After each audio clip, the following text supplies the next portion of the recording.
Hello there guys, welcome to the channel. It's AvidExpert here. Of course it's AvidExpert here. Why does every YouTuber say that? Like, who else is it gonna be? Is it gonna be my grandma? Of course not. But welcome to the channel anyway guys.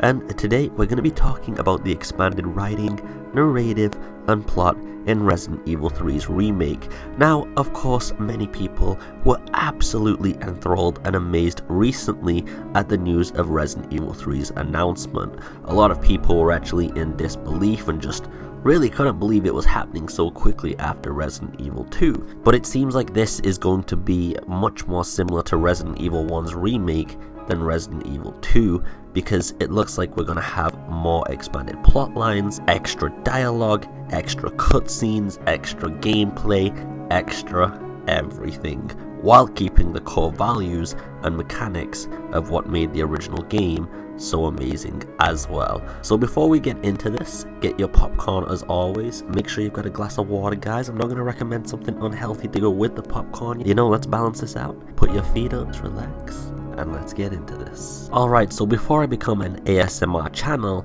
I'm going to talk about the first one. It looks like we're going to have some extended character cutscenes, dialogue, and narrative. And this is obvious from one character specifically, which just proves the entire point, and that is of course Brad Vickers, which, as we have seen in Resident Evil 3's remake, has a much more substantial plot, relaying key information to Jill Valentine, evacuating citizens, and very gladly with this line letting us know there's only 2 STARS members left in Raccoon City, confirming that Chris, Rebecca, and Barry are doing their job and hunting Umbrella Corporation down.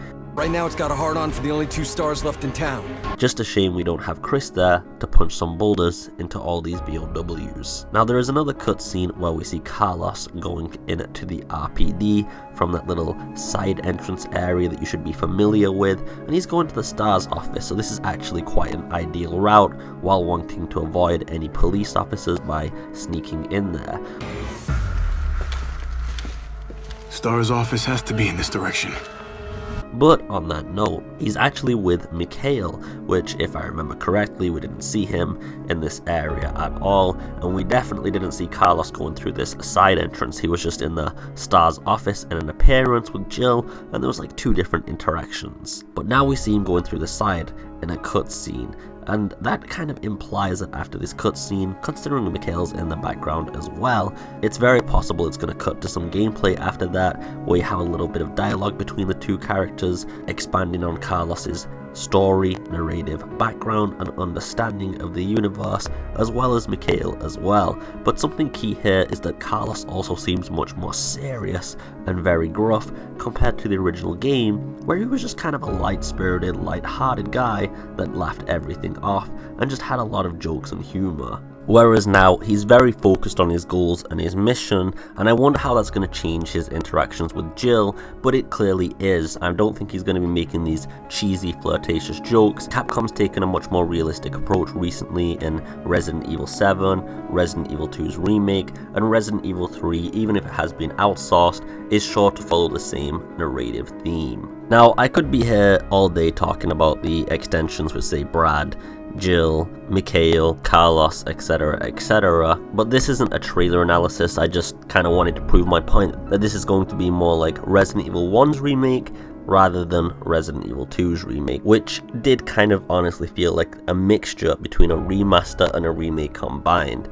There is one character, however, I do want to see, if possible, making a returning cameo appearance, and it is a remake after all, so it could be done in any number of Easter eggs or fun ways, or even just some very strange retcons, and that would be Marvin Branagh, and I probably can't pronounce his name at all for the life of me, but this guy was the actual MVP of Resident Evil 2, and if Carlos, Jill, Mikhail, or anybody could interact with him, I think it'd be absolutely wonderful, and I would really like to know who he saved to get that wound. Now remember, this is a remake, and it is going all the way, so anything is possible. However, I do think this one might just be a personal pipe dream. Now, as for an expanded narrative when it comes to Nemesis, because to be honest, Nemesis didn't really have the best backstory or elaboration in Resident Evil 3, and it looks like Resident Evil 3's trailer kind of took a page out of the live action movie's book, and I'm not kidding about that.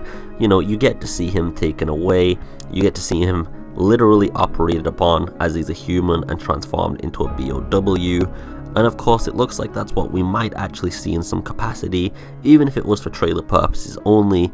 But it does show that the team has been taking some insight from the live actions, and that might worry a few people, but come on, the actual Nemesis elaboration that the live action movies did, I think it was much better than anything in any of the Resident Evil games did. It was one of the things the movies did absolutely perfectly. Now, whether the city that we do see Nemesis in is Raccoon City or not is another question to be answered, and that could add a whole lot of different things in terms of narrative, world building and storytelling as well. Now, about Jill Valentine, it looks like the start of the game might have changed a little bit, and this is a very minor detail, but it does show something interesting. Now, you can see she has a holster on her right leg, and in the original game you did start off with your gun, like you could fire bullets and things right off the bat. There was no, like, you know, bullshit about that. And in Resident Evil 3's remake, as you saw at the beginning of the trailer, she's just running away, she doesn't have a firearm on her. And then when you see this part, you can actually see her holster, just no gun on her. And then, you know, Brad comes in to intervene very quickly and save her. So this looks very different in how the game starts, and it doesn't look like Jill might have her gun. Or maybe, you know, it's possible that when she did that little roll out of the building, which was completely nonsensical, like why did you have to do that? But she might have dropped her gun, and you know, you have to pick it up. But it's just kind of an interesting change, because if you look later in the trailer, you can see she's got some straps and things for guns on her back, so they've definitely upgraded her appearance there, and you will go through outfit changes to accompany more of a weaponized outfit that's suitable for a zombie apocalypse. Now, whether this means the introduction and beginning of the game is going to be different or not, that's up to you to decide. Did they just remove it because it looked weird in this cutscene? Is it because they wanted you to feel that Jill was much more vulnerable in this cutscene? Did it just not make sense why she didn't shoot Nemesis? You know, I'll leave that up to you. Or was it literally because the start of the game is going to be different?